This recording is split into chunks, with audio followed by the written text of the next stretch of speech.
every single day. I attract checks, like literally I'll open my mail and there's checks, and it's not just small amounts. Like I'm not talking $20 or $30. Like I'm talking, they start from $800, go all the way up to $10,000, $11,000. Hello, welcome to my channel. Today I want to talk about some of my top money rituals that I use on a daily basis that have helped me attract a lot of money into my life. And I'm not just talking about lucky instances or winning certain things, rather I'm talking about cold hard cash. So if you're someone who struggles with attracting money, make sure you watch this video all the way to the end, because there's a lot of fun stuff that I've packed into this video, and these are the rituals that I use on a daily basis that have helped me immensely as it relates to raising my vibration to the vibration of money in a way that I literally become a money magnet. So my money journey, as I like to call it, started about 2 years back, where I started realizing that I had these deeply rooted negative beliefs around money. I did not struggle with the belief that money is evil, because I did not come from that kind of religious background. In Hinduism, which is the religious background that I grew up in, money is very much welcome, right? We have these prosperity rituals and festivals, so money is very welcome. But there were still some other beliefs that I had, and I did not realize what these beliefs were until I took a money mindset course that helped me uncover these beliefs. And these beliefs never really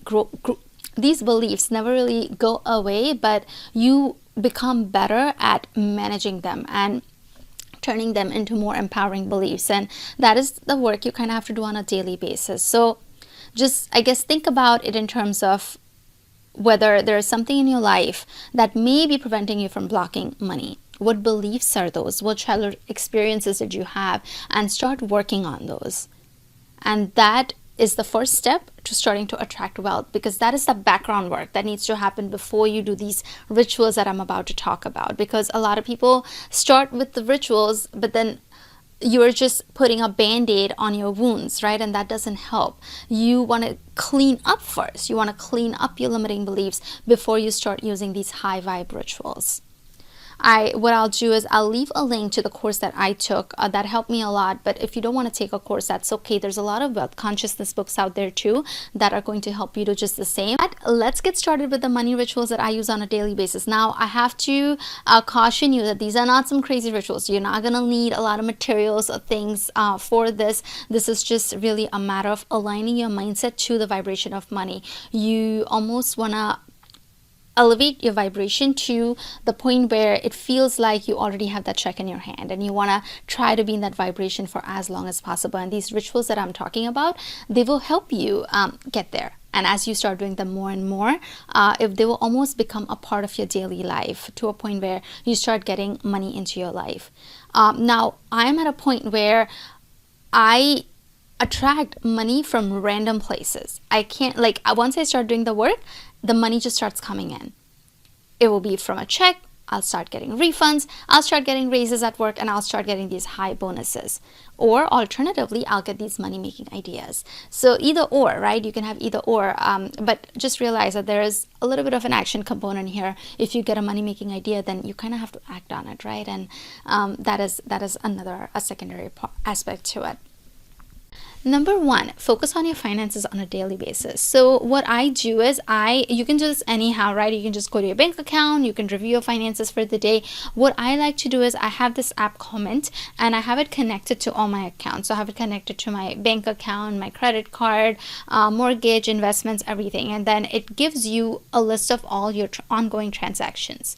So what this allows me to do is I can, for any thing that's coming in, it gives me an opportunity to express gratitude for the money that's coming in. So no matter how small it is, it could be 5 cents, it could be $500, I express deep felt gratitude for the money coming in. So it's almost like having a conversation with money. Hey money, thank you for coming in. Oh my God, I cannot believe it. You're here, but you're here, and I knew you would come, but I'm so glad that you came to me so quickly and so easily and so effortlessly, right? And for anything that's going out, we typically have that sense of anxiety, right? When we spend money, there's that guilt, there's that anxiety. Oh, I wish I did not have to pay money for this. So the next piece of when you review your finances is going to help with that. So then what I do is for everything that's going out, I will say something along the lines, hey money, thank you so much for being there so that I could pay for these things, and buying these things made my life easier and so way. So thank you so much for being in my life and helping me make these purchases. And also, I know that while you're going right now, I know you're always in circulation, and I know you're always going to come back to me. So thank you for being there for me when I needed you. Right? So when you are almost expressing that gratitude for money coming in, money going out, it helps your subconscious into believing that money is not going to run out, that money is always in circulation, and no matter how much you spend, it's always going to come back to you, because there's unlimited abundance and unlimited supply of money in the universe. Number 2 is vibrational spending. So with this, you're not really spending real money, but rather you're spending imaginary money. But when you do, you're going to make believe as if you're spending real money. And when you do that, it kind of aligns you to the vibration of spending money, as if you're already abundant and you have so much money and you're spending it. So the way I do it, you can do it any number of ways. The way I do it is I have this app, it's called Secret Money. And what it does is it deposits a check into this virtual vibrational account every day. And then you have to spend that check on purchases. So when you do, the way I do it is when I spend money. So for example, if they deposit $1,000 check, I'll spend it on an iPad. And then I'll imagine myself using that iPad. And oh my God, I'm so happy that I have this thing, right? And I'm spending that money vibrationally. And then it aligns me to the frequency of getting that money and to the frequency of spending that money. You don't have to have this app for that. You can even do it, just, I guess, go to an online store and start shopping, add things to your cart, and kind of play that game with yourself, get into that vibration of it, and that should help with that as well. Number 3 is hold that vision. So basically what you're doing is you can do it. You can do this in a multiple number of ways. Visualization is huge, right? You want to be able to focus on a vision so that there is something that your subconscious can focus on, and then those opportunities are attracted towards you. The way I do it is I have a vision board. You don't have to have a vision board. You can do it with creative visualization. You can do it with scripting. You can do it with just daydreaming, right? You're walking and then you just dream as if if you're walking in your kitchen, you just imagine as if you are in the kitchen of this new house that you're buying, right? Like whatever is easier for you, you can do it. I use a vision board. So this is my vision board. It took me an hour. It took me an hour to create this vision board. I did it on Canva, and it's very easy to do. If you're not familiar with Canva, I'll leave a link to the tutorial on how to create this vision board. Took me an hour to create it. Took me $6 to have the poster shipped to my house. So you don't have to go on a crazy frenzy of going to all these stores, buying magazines, making this vision board. If that's not your jam, you can easily create it and spend a few minutes with it every single day. And every time you focus on an image, just try to imagine as if you're in that image, and then that will align you to the vibration of being in that moment. And focus on it for like a few seconds, right? One of the things that I had learned is that you have to focus on every image for 17 seconds, because when you focus on something for that long, it kind of it almost tells your RAS, or your reticular activating system, and your subconscious to focus on that thing. So basically it's going to filter everything out, and it's going to help you filter whenever you see those type of opportunities that may help you get there. Is work on your inspired actions right away. So one of the big things is as you start doing the money work, right? As you start working on your limiting beliefs, as you start fueling your desires through visualization and everything, you will notice that you're getting these ideas, right? You'll start just randomly getting these money-making ideas. And when you do, try not to second guess them. Like, trust your intuition, have the faith, know that you can do it. You're limitless, you can do whatever you want. And when you get these ideas, start executing them right away. Money loves speed. So when you execute on these things as fast as you can, you will see the reward right away. However, if you hold off on them, those inspirations get weaker and weaker.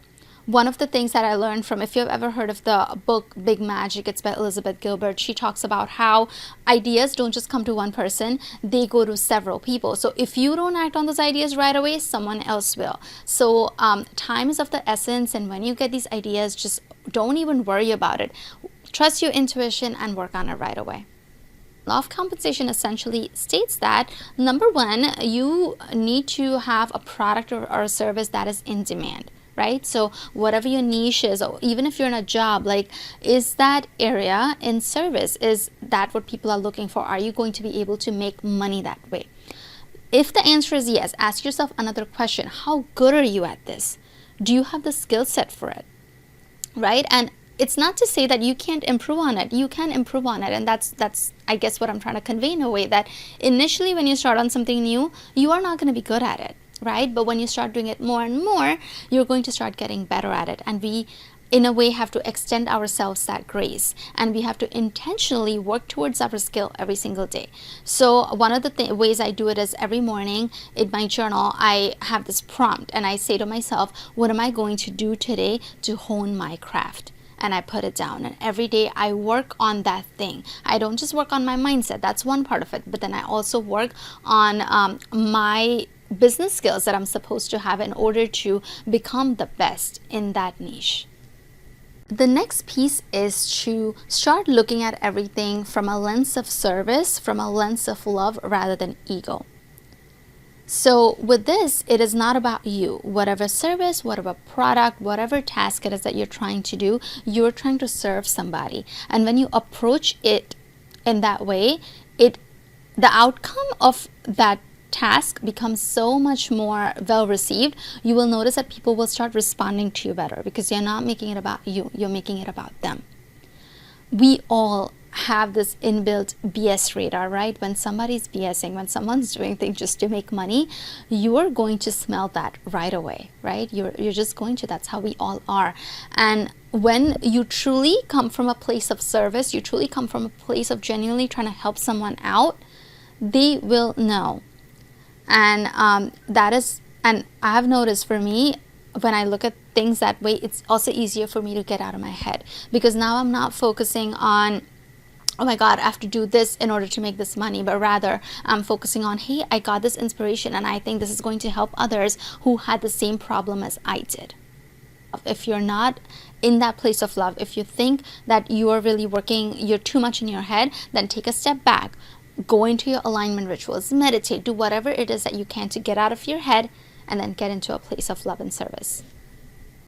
Next is focus on your high value tasks. This one made a big difference in my life, because what I noticed I was doing is I would have these inspired ideas, right? And I would start working on them. And then as 1 week passed, 2 weeks passed, it started getting a little boring, because then I was doing the same thing over and over again. But you kind of have to do the same thing over and over again to create your output, right? That's just the name of the game. But then what I would start doing is, instead of focusing on those high value tasks that would bring me money, I would focus on stuff that did not really matter, like on admin stuff that wasn't making me money.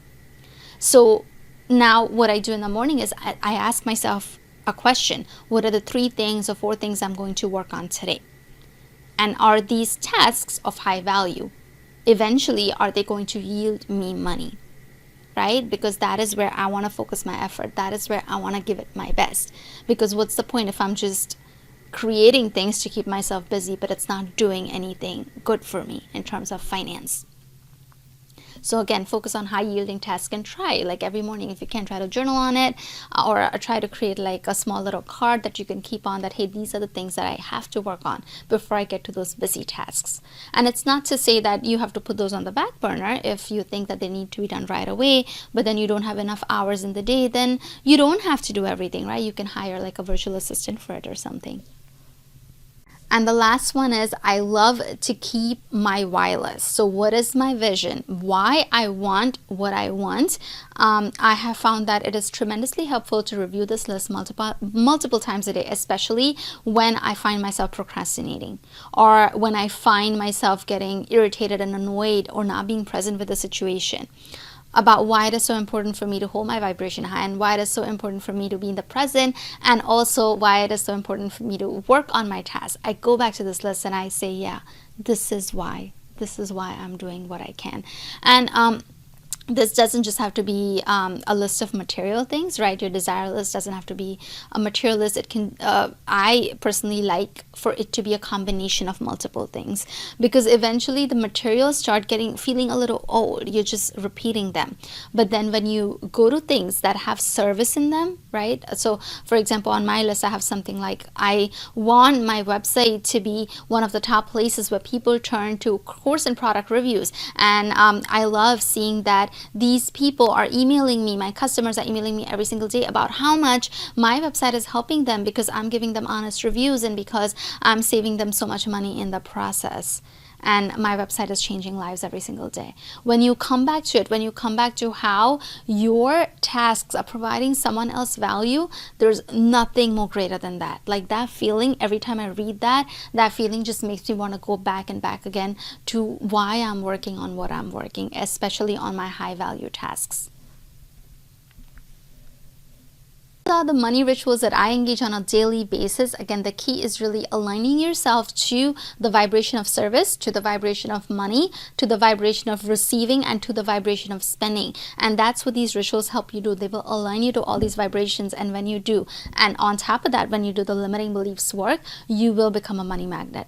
Like I was at a point where I couldn't attract any money outside of my job. And now I'm at the point where I attract new money making opportunities every single day. I attract checks. Like literally I'll open my mail and there's checks, and it's not just small amounts. Like I'm not talking $20 or $30. Like I'm talking, they start from $800, go all the way up to $10,000, $11,000. Money making opportunities from these partners. It's like, it's surreal to a point. And one of the things is, I know it's not a coincidence, because a lot of times I felt it was a coincidence, right? I let my ego talk into it, and then I would stop doing it, and then money would stop coming. But then I started doing it, and then money would start flowing in again. So I know it's not a coincidence, and that's something, right? Faith is a big thing. You kind of have to do it, and you have to prove it to yourself over and over again that it works.